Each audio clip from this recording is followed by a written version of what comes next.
Double Fries No Slaw, Wednesday night, Clemson week, November 5th. And we are here to talk about Seminoles and Tigers on Saturday. Richie, at first I said when the season started, I had no plans to go to this game. And then we beat Bama and some other things fell into place. And I was like, oh, I'm going to this game. And then we went on a 4-game losing streak. And I was like, dang, I've already made plans to go to this game. You know, we've got stuff booked, stuff ready. And so I'm still going. For all the people that, you know, we have our opinions on what should happen outside, you know, big picture with FSU, where the program should go, this, that, and the other. And I hear people all the time say, like, I mean, our opinions are, first of all, they don't carry any weight. Second of all, they're just our opinions. Like, I still show up. I'm here several times a week. I've still been to a lot of games this year. I think I'm going to like 3 of the last 4 games here in the month of November. Spoiler, all of them on the road. Though Gainesville is closer to my house than Tallahassee is. So listen, I'm going to have my opinions. And if you don't like it, I don't know what to tell you. We've been doing this for long enough. I'm not going to change. And listen, I still support the team. And so here we are, Richie, on another Wednesday night of an underperforming season. Here we are still showing up, man. How's your week been? Good. Yeah. And, you know, to that point, it's actually been my first full week of what my wife coined as fun employment since I left my job. I put my notice in 6 weeks ago, and this week is my first week off. So it's been kind of nice, to be honest. But yeah, when it comes to this show, you know, we're not here to tell anybody what they want to hear. We're going to tell you what we think, and we all have differing opinions. TG and I don't agree on everything all the time.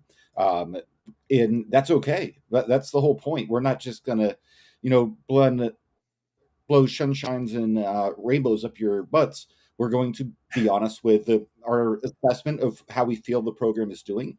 And right now, we've been pretty clear in the past few weeks of how we feel. But I'm still excited. TJ, somehow I still get excited to show up here every Wednesday and Sunday to do this live show. Okay, I'll be honest. I'm more excited this week to do it than I was like the last 2 preview shows. Like, I'll be honest with the people, right? I was not excited to preview Stanford or Wake Forest. Like, there was nothing about it to me that was exciting. This one, we had the conversation. All right, we'll talk about this big picture. Then I'll give Guthrie some love and we'll move into the show. But we had the talk last week. We were like, okay, well, there's a lot of people out there that are, I don't want to cheer for the team because I want Mike to be fired. And like, I don't know that I'm actively in a spot where I was rooting for FSU to lose. But any of those thoughts, any of those like, oh man, I don't know if I want us to win that. Like, I have no question. Like, I want to beat Clemson. Like, there is no, now listen, I don't think Mike Norvell is ultimately the guy that's going to lead this program to sustain success. I can say that no matter what. If it means, no, I don't want to say that. I want to beat Clemson. There's no question in my mind. And it's not because I'm going. I've seen a lot of losses in person. It doesn't bother me. I want to win this game this weekend. No questions asked. No, 100%. You know, I've been to Clemson 2009, 11, 13. 13 was amazing. We'll never top that, obviously. But yeah, I want to beat Clemson because they are your biggest rival in the conference. And for as long as we're stuck in this forsaken conference, you know, that's who you have to beat. And luckily, they're on a down year.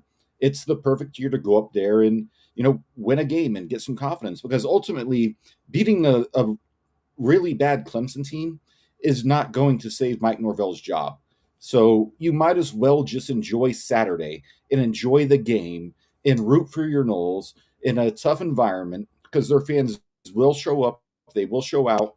And if you're going to the game, if you live in Atlanta or anywhere closer, there's no reason not to go, because Clemson fans, say what you want, they are some of the nicest fans ever. You cannot walk past a tailgate without being offered food or any type of beverage of your choosing.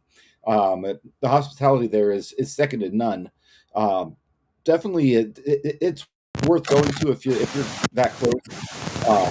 But I definitely want to wholeheartedly. Your mic was breaking up there a little bit at the end. So if it does it again, we're gonna have to snatch the mic out. But yeah, no, I'm excited for it. Let me give Guthrie some love. Guthrie's, you can visit all their locations. They've got one right outside of Clemson too, in that area. I think it's in Hartwell, Georgia, which is not too far away. But 1818 West Tennessee, 2550 North Monroe, and 2870 Appalachian Parkway. Appreciate Guthrie's always supporting the show. Listen, 13-0 they were here, 2-10 they were here. So we appreciate Guthrie's for the support and maybe more importantly the chicken. So let's talk. Okay, let's talk big picture before we get into a real Clemson breakdown or thoughts. Richie, you said something about, does this game, could it save Mike Norvell's job? Okay, I would agree. Like, this one off is not going to, but if they win this one, I'm going to think they go 2-3 down the stretch, and that's probably going to save his job. Yeah. So, yeah, this one game specifically might not, but I think this is a big game for Mike Norvell because if they win, I don't want to say it's a guarantee he comes back. Certainly what you do across the last 3 games, which are all winnable, all losable. I do think this is a big game for him because I think if they win it, he's probably going to find a way to come back. Yeah, and I could definitely see that. It's one of those situations, again, if the buyout wasn't a question, then I think that there's no doubt that he'd probably be gone by the end of the year. If it was a $0 buyout, he's already gone by now. I think that's safe to say. And this is a game that, even though again it's a bad Clemson team, it's a game that people want to say, Florida State fans specifically want to say, hey, we beat Clemson again. That's a big deal to pretty much any Florida State fan. And there might be a handful, like less than 5% of FSU fans who are cheering for Clemson to win in hopes that it gets us 1 inch further or 1% closer to firing Mike Norvell. But no, I want to win this game. Like I will be watching. I will be all in. I'll be yelling from my couch on my TV at my Seminoles going against 2 teams under 500. But that's where we're at this year, so I might as well just accept it. Yeah, I don't know, something about beating them, man. And I'll tell you this too, it'd be different. Like, how many times have we beaten them? Have we beat them one time since 2014? We lost in 15, yes. We lost in 16, we lost in 17, 18, 19, 20 we can't. 21 we lost, 22 we lost, 24 we lost. Like, we won one time since 2014. Yeah, they rolled up. Yeah, I don't care what it means for mine. I'm tired of losing to them. Yeah, and if it helps, I have a lot of family in South Carolina. One of my cousins is currently going to Clemson. One of my uncles is a Clemson grad. So it is a little personal for me, and it'll be fun if I'm able to fire off some text messages Saturday night. All right, on Clemson specifically, they are coming off of a 46-45 loss to Duke this weekend. Richie, before we even start on them, I'll back up one more time. How shocking is it that they gave up 46 points to the Duke Blue Devils at home? It's insane to me because it's not like Duke is a good team either. Like, the whole ACC is trash. Like, I can't name one actual good team in the ACC. And Duke is certainly not good. So to give up 46 points to them, and I know into overtime, and a lot of Clemson fans, you listen to them, and I get that they feel they were screwed over by the refs, but miss me with all of those excuses about the refs when you give up 46 points at home to Duke. It's one thing if you had lost, 21-20, and there was a tragically blown call by the refs. Okay, I can see where your frustration would come from there, because if that call had come in the first quarter, nobody would even care. No one would have been talking about it this weekend. But yeah, to give up 46 points at home to Duke, I don't care if there was extra time in there. That's humiliating. And I believe I saw it was their first loss at home to Duke since 1980. So since before either one of us were born. Clemson is 0-6 at home against their last 6 Power 4 opponents. Now, Florida State has one ACC win in 400 days. So there are multiple things at play here. It's not just that they're terrible. We're not great either. On Clemson specifically, like I think big picture, I think Clemson is, I think we're in a better spot than they are. I do truly think that Florida State coming off the Wake Forest win, where if that was real confidence or fake confidence or whatever you want to call it, the way that they played in that game, which Wake was terrible, but you went out and you kicked butt. Like you took care of business the way you needed to. And no matter how that made anybody in the fan base feel, Florida State played the right way and played well. Certainly well enough to win. Had Wake played their best game, I still think the Noles win by 20. Like that's how well I thought and how much difference there is in a talent disparity. Like if you have that much more talent and you play well, you're going to win by that much. Like that was just evident from the kickoff on Saturday, even when Florida State took a little while to get going. So because of that, I do think Florida State comes into this in a little bit better of a spot. However, I don't know. It's tough for me to really know.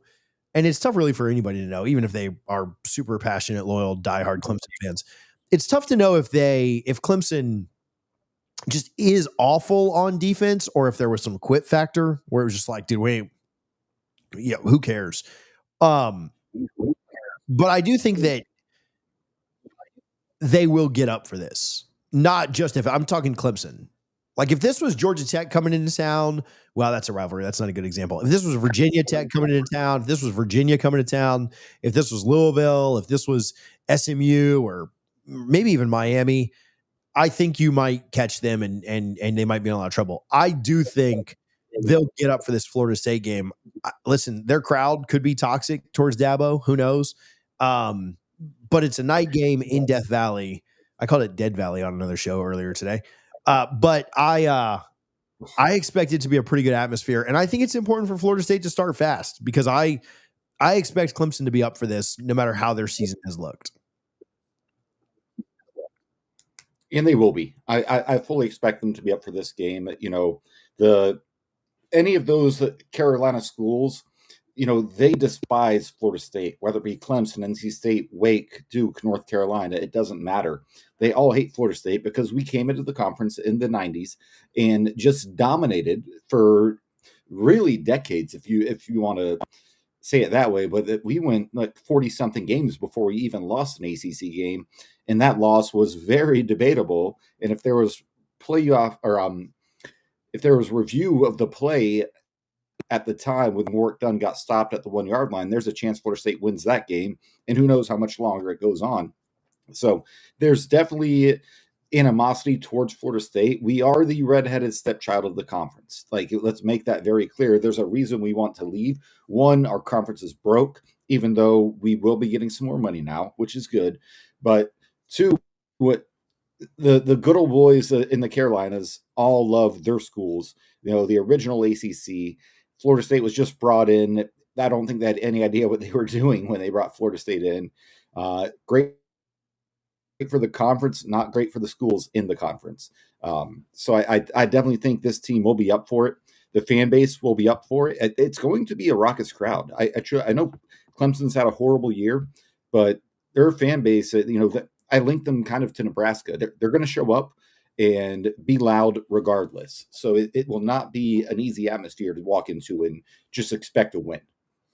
Tell me, before we get to talking about them, I will just quickly shout out Tallahassee Ford. If you're in the market for a new vehicle, make sure you hit up our friends over at Tallahassee Ford. If you're going to town next week for the Virginia Tech game, go see them at the block party or the downtown. Well, it's not the downtown. It's either the east side or the north side. Get down and tell them that Double Fries No Slaw sent you their way. If you're looking for a car, they will deliver it. They will beat anybody's price too. I know everybody says that, but I've actually spoken with their own. Like they really will beat anybody's price. So call up and get a price match. If you see a car at another dealership and you want it, reach out to them and see what they can do for you.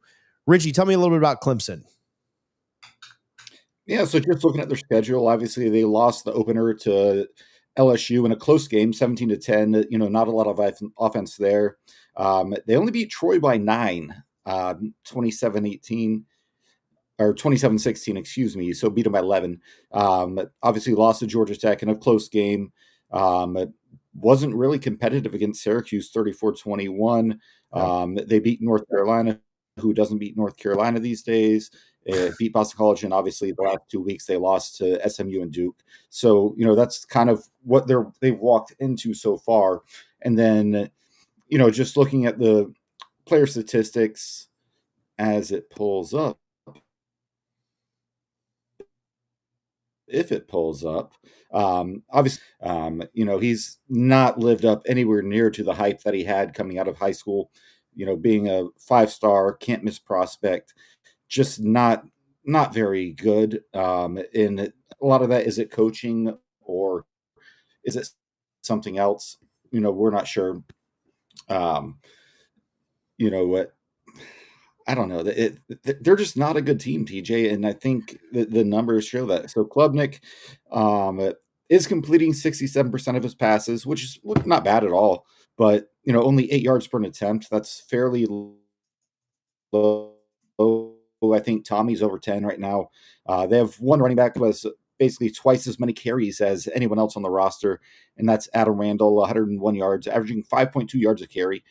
Nobody at the second most carries of a running back is Kid, or not a running back, but a runner is Kid Klubnik, averaging 2.3 yards a carry. There's just not a lot that really stands out to me that should have us worried. I'm sure this will get clipped and sent all over the place if we lose on Saturday, but there's just not a lot of things that impress me about this Clemson team. It's hard to separate the logo from the actual team, but that's what I'm trying to do here, and I'm just not that impressed. Yeah, I think what worries me the most in this game is that their offense has shown a propensity to be able to put points up. Like in that Duke loss, as horrific as it is, they put up 45 points. Against SMU with a backup quarterback, they put up 24 points. Against BC and North Carolina, they averaged 39 and a half points, in each of those games. They have, I think they've figured it out more offensively here later in the year.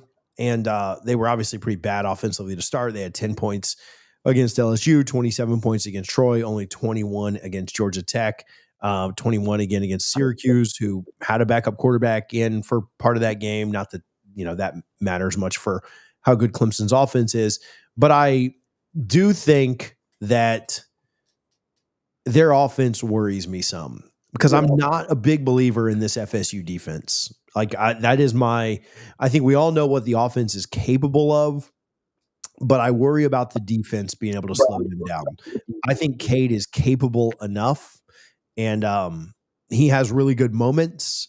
I don't know if he'll have good moments on Saturday night. Hopefully not, right? If you're an FSU fan, but their offense does worry me a little bit. The other thing that worries me in this one is Florida State starting slow. And you think about every game that we've had since the first 3, right? Like over these last 5, we have not started very well.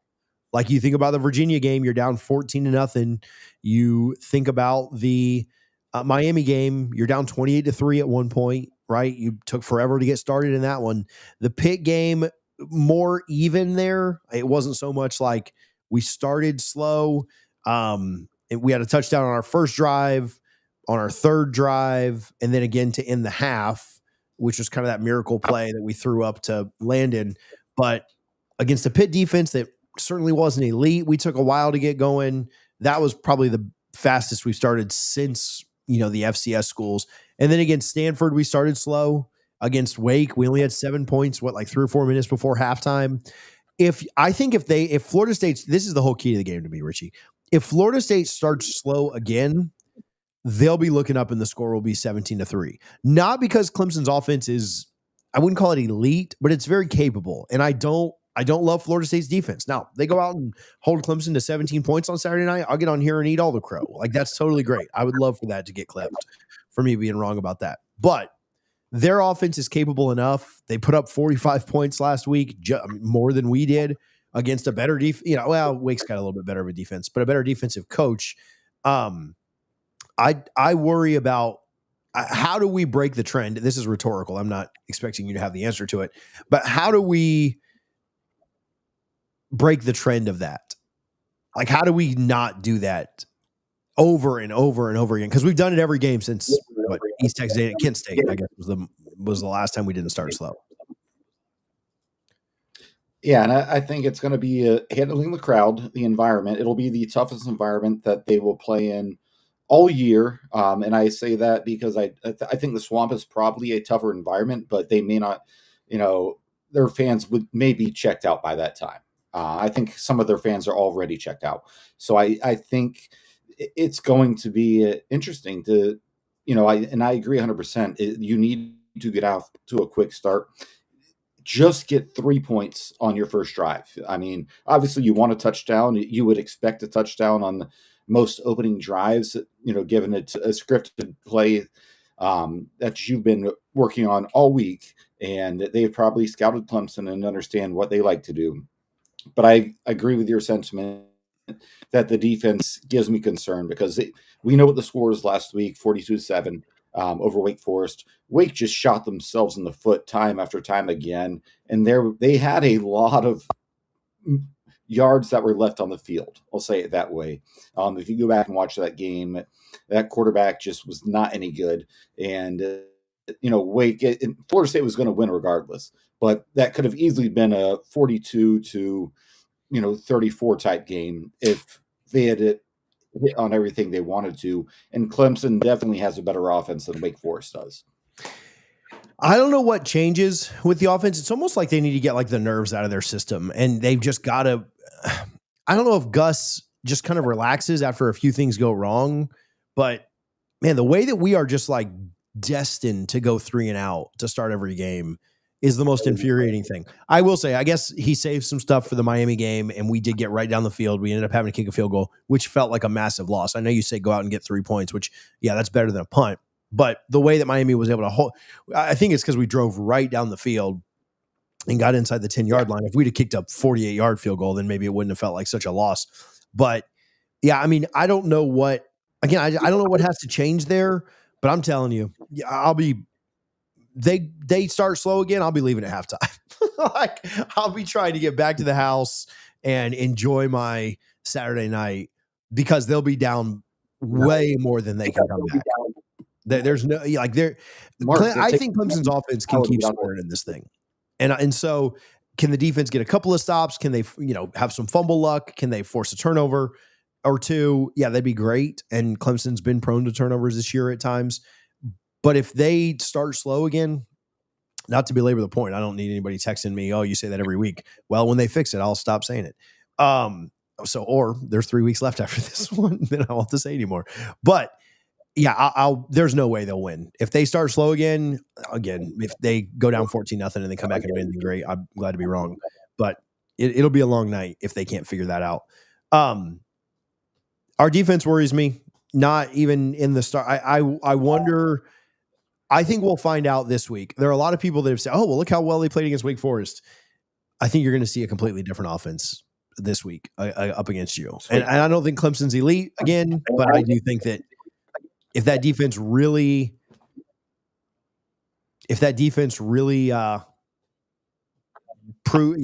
figured things out in the bye week, you'll find out this week. I don't think last week was the good litmus test for that. No, I agree 100%. It was good to see. It was nice. Again, we talked about this on Sunday to have a stress-free Saturday football where all of our rivals lost and our team just coasted to an easy victory. But despite the record, Clemson, they're not a good team, but neither is Florida State. And I think that's the message I'm trying to get across. So you need to come out and play your A or B game to have a chance to win. You can't take your C, D, F game to Death Valley and expect to beat Clemson because they still, while they're not talented like they were when they went on their mini dynasty run, they still have talented football players that can match up and compete with you at every level. So I think it's important. And we'll see what happens, TJ. I really have no idea what to expect. I still don't have my score prediction yet. I'm jogging through my head right now what I'm going to say in the next 10, 15 minutes or so.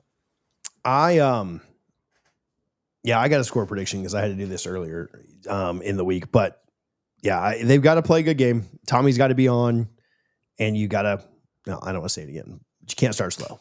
This may be the best way to say it. Let's pick some games real quick. You good with that? You go with picking a couple, or not games? Sorry. Let's pick some sleeper picks. Some more or lesses. More or lesses. Use our code DFNS over on the Sleeper app. Get a 100% match up to $100. Listen, if you're going to pick any of these, the Lakers play tonight. I know you guys don't care about that, but there is a free play. Luka Doncic has a 0.5 on points, rebounds, and assists. And if he doesn't play in the game, you get your pick back. So if you want to add the Luka pick, which is a free pick, and it just increases your odds and chances of winning more money, add the Luka pick, which is a free one there for the Lakers tonight. All he has to do is get 1 point, 1 rebound, or 1 assist, and you win. Tommy Castellanos' passing yards, 244.5. Richie? I'll take more on this one. I think it's going to be somewhat of a shootout. You got a healthy Deuce Robinson. I'm going to take more on this. I'll go more as well, which is not good for FSU. I think Tommy's record in games where he's thrown over 250 yards is like he hasn't won. So that ain't good for FSU if that's the case. But I think Clemson's going to score a lot, and I think Florida State will have to score a lot in this game. So I'll take the more on it. Next up, Cade Klubnik on the other side. Clemson quarterback, 287.5 passing yards. Richie? Less. He's a dink and dunk type player. And Clemson's not really had a huge deep threat game this year. I'll take less on this one. I'm going to go less. I think Clemson does well offensively, but man, you're asking him to get up close to 300 yards. I think they're going to be able to run the ball effectively too, unless we just try and completely limit that, which is not what I would do if I was Florida State's defense. This isn't Miami where that's their first punch. They've got a wide receiver or two. It's a little bit banged up. I'll go less here, but I don't have a lot of confidence in it. Ty Simpson, Alabama quarterback, 2.5 passing touchdowns against Oklahoma. They don't play Oklahoma this week. That's got to be next week, right? No, LSU. I don't know why I put Oklahoma. So. Yeah, 2.5 passing touchdowns against a good LSU secondary. I'll say more on this one. I think both teams score a lot of points. I'm going to take more on that one. I'm going to go less. I think that I have faith in LSU's defense. I think they know they have to keep this low scoring, and I think Alabama runs the ball fairly well in the game. So I think he gets 2 passing touchdowns. Asking for 3 is a lot, so I'll go less there. Diego Pavia, Vandy quarterback, 210.5 passing yards against Auburn. I'll take more. I like Diego, man. He's got some swagger to him. So I know he's more of a threat, more of a dual threat running back or quarterback, but I really like him. I'm going to take more just because I like what he did against Alabama last year. I'm going to go less here. I'm going to say they're able to run the ball more effectively, and so I'll go less on this one as well, but with not much confidence because Auburn is really good against the run. But I'll stick with, I'll stay on less. Gunnar Stockton, 237.5 passing yards. Georgia plays at Mississippi State, 237.5. 237.5. I'll take less here. I think Georgia, Kirby Smart, he wants to have an identity of just, running the ball down people's throats. He definitely has some talented pass catchers, but I'll go less on that one. I'll go more. I think this is high scoring at least on Georgia's side. I don't think Mississippi State's defense has given up way too much to most of the teams they've played. I will go more. And then our last one, Marcel Reed, Texas A&M quarterback against Missouri, 227.5 passing yards. Where's this game at? Texas A&M, Missouri.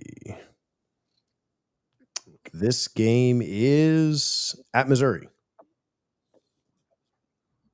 I'll take less just because of where they're playing the game. If they were at home, I think I'd probably take them with the 12th man, but I'll go less on this one. I'll go less. I think if this game was not played in Missouri, if it was not bad weather conditions, I would probably go more just because they love the explosive plays. And so I would take the over on like his longest pass being like 65 yards. But I think they're going to be less explosive with that. And I think they're going to sneak out with a close win that's lower scoring than A&M wants. But so I'll go less as well. Make sure you go check out the Sleeper app. We appreciate them, as always, for their support. Check their terms and conditions because terms of use do apply. Richie, let's pick some games here before we get out. BYU and Texas Tech. Texas Tech is a 10.5-point favorite in this game. BYU is undefeated, but they are going on the road to play Texas Tech. Who do you like to cover? I like BYU outright. Oh, wow. So I like BYU to cover, Texas Tech to win. So I'll go there. What else do we have? Texas A&M's a 6.5-point favorite at Missouri. I'll take the home team in this one. Give me Mizzou to cover. I'll take Missouri to cover as well, but I think A&M does win the game. Here's a fun one. Miami is a 28.5-point favorite against Syracuse. I think Miami wins this, but I like Syracuse to cover. Miami ain't beating nobody by 20. Yeah, I don't care where the game's played at. It could be a Hard Rock. It could be at the Carrier Dome, or I know it's got a new name now. You know, they could be playing in the Rose Bowl. They're not. Miami's going to win, but they're not going to win by 29 plus points. This is a good one. Oregon and Iowa. Oregon is a 6.5-point favorite on the road at Iowa. This is a tricky one to me. I'll take Iowa to cover or Oregon to win. I'll say Oregon wins and covers, but by the hook I think they win by 7. So I do think they cover, but just by the point. LSU and Bama. Bama is let me see if I can read that, 9.5-point favorite against LSU. Game is in Bryant-Denny. My wife watches these shows every single week. Roll Tide, Bama to cover, Bama to win. I think Bama wins and covers too. I think they win by about 10.